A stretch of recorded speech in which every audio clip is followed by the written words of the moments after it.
अस्सलाम अलैकुम। अस्सलाम अलैकुम। क्या हाल है दोस्तों? खैरियत है? ठीक ठाक है? खुश है? अल्लाह ताला आपको खुश रखे। मैं भी खुश हूँ और खैर खैरियत से हूँ। अभी दफ्तर से घर पहुँचा हूँ तो मैंने कहा आपके साथ मैंने वीडियो शेयर की थी, एक जनाब आग की और एक दूसरी शेयर की थी कि मानी जो है इमरान खान वो नवाज शरीफ का दुश्मन क्यों है, वो वजूहत मैंने बताई आपको।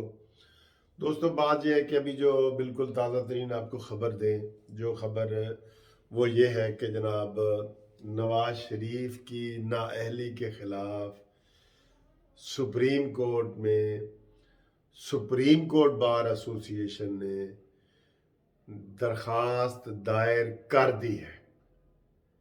और ये दरख्वास्त जनाब एक वकील ने नहीं की, पूरी सुप्रीम कोर्ट बार एसोसिएशन ने की है। इंशाअल्लाह ताला वकील ही इस मसले को हल करेंगे, आप ये ना समझें। अच्छा जी, वो इसमें ये हमने मौक़िफ़ इख्तियार किया है सुप्रीम कोर्ट बार में कि ताहयात नाअहली, वो भी एक मामूली सी बात पे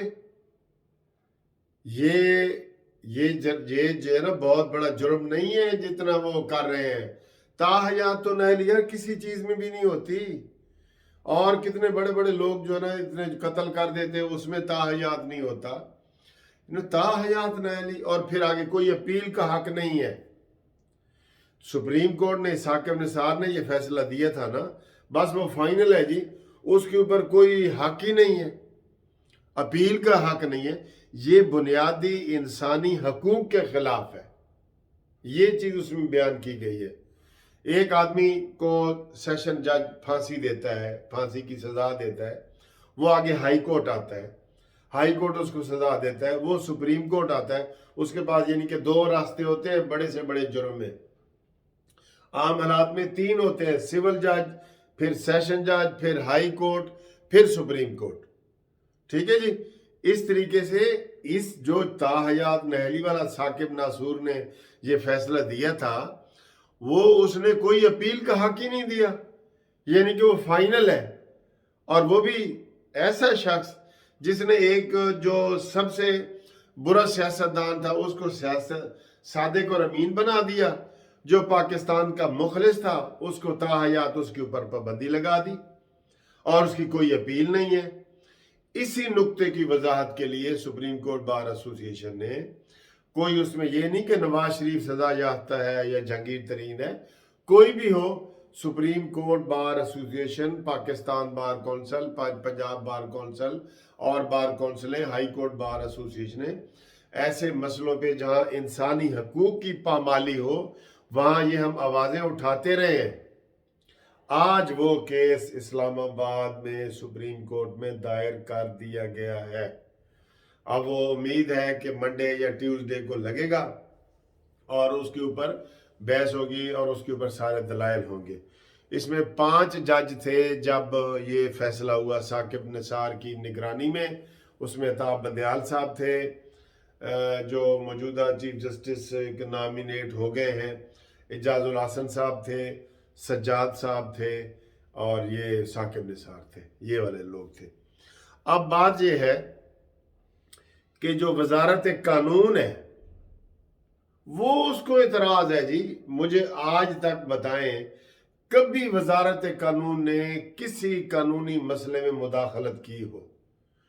ये फरोग नसीम मुशर्रफ की वाक़ियात, ये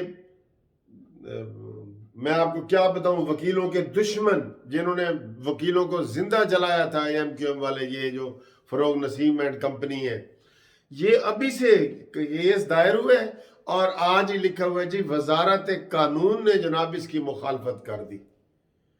क्यों भाई? तुम्हें नोटिस हो, तुम वहां जाओ, फिर वकील करो। तुम उससे पहले ही जो ना उसको सियासी बना रहे और उसको उसके खिलाफ बयानबाजी आपने शुरू कर दी है। ये तो कहीं भी नहीं होता, ये तो कहीं भी नहीं होता। ये तो आप अदालतों के ऊपर नाजायज असर डाल रहे हैं, नाजायज असर डालने की कोशिश कर रहे हैं। ये गलत है, یہ کبھی بھی ایسے نہیں ہوا، پہلے کبھی بھی نہیں ہوا کہ آج یہ پٹیشن دائر ہوئی ہے اور آج ہی وزارت قانون یعنی فروغ نسیم وغیرہ نے انہوں نے مخالفت کا بیان دے دی ہے کہ نہیں جی یہ نہیں ہونی چاہیے اور یہ غلط ہے اور یہ ہے وہ ہے۔ اور اس کے اوپر دیکھیں، ویسے بھی دیکھیں بالکل سیاسی ہے۔ ثاقب نثار کا تو سب کو پتہ ہے کہ وہ سیاسی یہ ساری باتیں کرتا رہا ہے اور اس نے ناجائز طریقے سے نواز شریف صاحب کو نااہل کیا ہے کہ بیٹے سے تنخواہ کیوں نہیں لی۔ دنیا میں کبھی ایسے ہوتے ہیں؟ اس لیے تو ہماری عدلیہ 128 نمبر پہ آئی ہے، سب سے نیچے چلی گئی ہے ہماری عدلیہ۔ اور ابھی ان کے آف شوٹ، ان کے جو ہے نا باقیات موجود ہیں، ثاقب نثار کی باقیات ابھی چل رہی ہیں، اللہ رحم کرے۔ لیکن ہم ہمیشہ وکیلوں کو اس حوالے سے بڑی عزت کی نگاہ سے دیکھتے ہیں۔ بار کونسلیں جو ہماری ہیں، ہائی کورٹ ہے، سپریم کورٹ ہے، یہ بنیادی انسانی حقوق کے لیے لڑتی رہی ہیں اور لڑتی رہیں گی اور جدوجہد کرتی رہیں گی۔ تو امید ہے اس میں ہمیں کامیابی نصیب ہوگی اور اس میں تاحیات نااہلی کا جو قانون ہے وہ ختم ہو جائے گا۔ پہلے بھی کوئی قانون نہیں تھا، یہ فیصلہ ہی آیا ہے، قانون نہیں ہے۔ اور یہ بھی طے کرنا ہے کہ ایسا کوئی فیصلہ اگر کوئی ایکٹ بنانا ہے تو وہ پارلیمنٹ بنائے، یہ تو نہیں بنا سکتے، پارلیمنٹ بنائے۔ اس لیے سپریم کورٹ کو یہ اختیار ہی حاصل نہیں ہے، اس چیز کو چیلنج کیا گیا ہے۔ سپریم کورٹ کے پاس اختیار نہیں ہے کہ وہ قانون سازی کرے، وہ صرف قانون کی تشریح کر سکتی ہے۔ تو یہ ایک اہم ویڈیو تھی، بریکنگ نیوز تھی، میں نے کہا آپ تک پہنچا دیں۔ انشاءاللہ اگلی ویڈیو میں آپ سے ملاقات ہوتی ہے، اس کے بعد ہوگی ہماری گھومتی چائے والی ویڈیو۔ امید ہے آپ کو یہ والی ویڈیو پسند آئی ہے۔ تھینک یو، خدا حافظ۔